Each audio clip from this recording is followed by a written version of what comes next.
ಶನಿವಾರ ಬಂದ್ರೆ ಹನುಮಾನ್ ಸ್ಟೇಟಸ್ ಹಾಕಿ, ಸೋಮವಾರ ಬಂದ್ರೆ ಶಿವನ್ ಸ್ಟೇಟಸ್ ಹಾಕಿ, ಗುರುವಾರ ಬಂದ್ರೆ ರಾಯರ್ ಸ್ಟೇಟಸ್ ಹಾಕಿ ದೇವಸ್ಥಾನಕ್ಕೆ ಹೋಗಿ ನಮಸ್ಕಾರ ಮಾಡೋದು.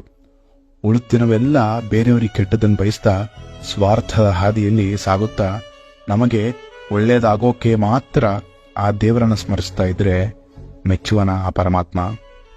ಹೊರಗಡೆ ಭಕ್ತಿಯನ್ನ ತೋರಿಸುತ್ತಾ ಪಂಚೆ ಸೀರೆ ಹಾಕಿ ದೇವಸ್ಥಾನಕ್ಕೆ ಹೋಗೋ ಮುಂದೆ ಆ ದೇವಸ್ಥಾನದ ಮುಂದೆ ಕೂತ ಭಿಕ್ಷಕರಿಗೆ ಮುಟ್ಟಿಸಿಕೊಳ್ಳದೆ ಅವರಿಗೆ 1 ರೂಪಾಯಿನೂ ಹಾಕದೆ ಅವ್ರನ್ನ ನೋಡಿ ಅಸಹ್ಯ ಪಡುತ್ತಾ ದೇವರ ದರ್ಶನಕ್ಕೆ ಹೋದ್ರೆ ಮೆಚ್ಚುವನ ಆ ಪರಮಾತ್ಮ. ದೇವಸ್ಥಾನಕ್ಕೆ ಹೋದ್ರೂ ಸೆಲ್ಫಿ ತಗೊಳ್ತಾ ಪಾಸಿಟಿವ್ ವೈಬ್ಸ್ ಅಂತ ಸ್ಟೇಟಸ್ ಹಾಕೊಳ್ತಾ ಮೈಯಲ್ಲೆಲ್ಲ ಬೇರೆಯವರಿಗೆ ಕೆಟ್ಟದ್ದು ಬಯಸಿ ಕಾಮವೆಂಬುವ ನೆಗೆಟಿವಿಟಿ ತುಂಬಿಕೊಂಡು ದೇವರನ್ನ ನಮಸ್ಕರಿಸಿದ್ರೆ ಮೆಚ್ಚುವನ ಆ ಪರಮಾತ್ಮ. ಹೊಟ್ಟೆ ತುಂಬಿದವರ ಜೊತೆ ಮಾತನಾಡಿ ಹಸಿದವರ ಜೊತೆ ತಾತ್ಸಾರ ಮಾಡಿ ಅಪ್ಪ ಅಮ್ಮನ